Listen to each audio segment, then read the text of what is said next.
देखिए सर, पिछले 13 दिनों से हम पूरी मजबूती के साथ लगातार धरना स्थल पर डटे हुए हैं और आने वाले समय में 1 लाख नौजवानों की रैली इस राजधानी में की जाएगी। तब तक हम सरकार के एक रुख का इंतजार कर रहे हैं, क्योंकि सरकार बड़े बड़े दावे करती है कि हमें 2 महीने का समय चाहिए, हमें 7 दिन का समय चाहिए। तो हम सरकार को ये एक तरीके से वक्त देने की कोशिश कर रहे हैं, वरना आने वाली 15 मई के बाद तो माननीय हाईकोर्ट खुद फैसला सुनाएगा।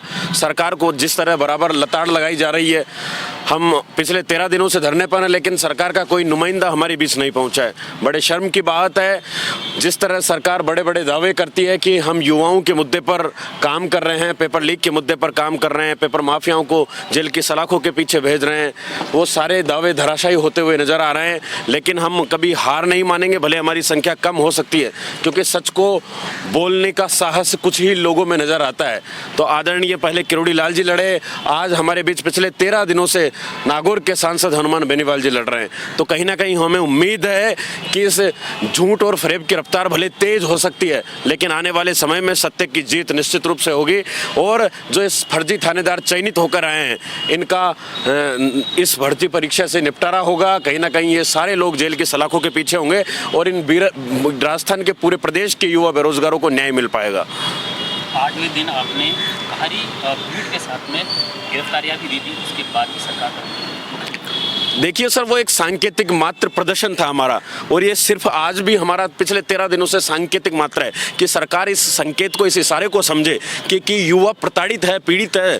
लेकिन सरकार के कानों पर कोई जू तक नहीं रेंग रही है। आने वाले समय में हम पूरे प्रदेश के नौजवान पूरी राजधानी में एकत्रित होंगे और एक सरकार को हुंकार महारैली के माध्यम से चेताएंगे कि आने वाले समय में या तो सरकार चेत जाए, सब इंस्पेक्टर भर्ती परीक्षा पर फैसला ले, क्योंकि यह हास्यास्पद विषय बन चुका। राजस्थान के मुखिया भजनलाल जी हंसी का पात्र बन चुके हैं कि उन्हीं की कैबिनेट के 7 मंत्री दावा ठोक रहे हैं कि भर्ती परीक्षा रद्द कर दो, लेकिन मुखिया जी कुंडली मारकर इस भर्ती परीक्षा पर बैठ गए हैं। सोचो कितनी बड़ी बात है। लगातार प्रवर्तन निदेशालय ईडी फटकार लगा रही है कि थानेदार की भर्ती में बड़े स्तर पर पैसों की हेराफेरी हुई है, लेकिन मुख्यमंत्री जी मानने को तैयार नहीं है। एक और तो माननीय प्रधानमंत्री जी राजस्थान में आते हैं तो कहते हैं कि पेपर लीक माफियाओं को पाताल से भी निकाल लिया जाएगा, लेकिन आज आरपीएससी के चेयरमैन जो मगरमच्छ के रूप में बैठे हैं, उन पर आज तक कोई कार्रवाई नहीं की गई। इसीलिए हम तमाम बेरोजगारों के मुद्दों को लेकर, यहाँ पर पेपर लीक के मुद्दों को लेकर, और ऐसा ही भर्ती नहीं, ये आने वाली तमाम भर्ती परीक्षाओं में भ्रष्टाचार के खिलाफ और पारदर्शिता और गोपनीयता को लेकर हमारा प्रदर्शन है, हमारा आंदोलन है। जब तक हमारी मांगे नहीं मानी जाएगी, पेपर माफिया जेल की सलाखों के पीछे नहीं होंगे। और हमारा जो सबसे बड़ा पूरे प्रदेश का मुद्दा है, जिस मुद्दे पर भारतीय जनता पार्टी सत्ता में आई थी कि एसआई भर्ती परीक्षा रद्द करेंगे और आरपीएससी का पुनर्गठन करेंगे, जब तक हमारी मांगे नहीं मानी जाएगी, हम अनिश्चितकालीन रूप से धरने पर बैठे हुए हैं। और जब तक हमें न्याय नहीं मिल पाएगा, एसआई भर्ती रद्द नहीं कर दी जाएगी, हम पूरी मजबूती से, पूरी ताकत से इस सरकार का सामना करेंगे।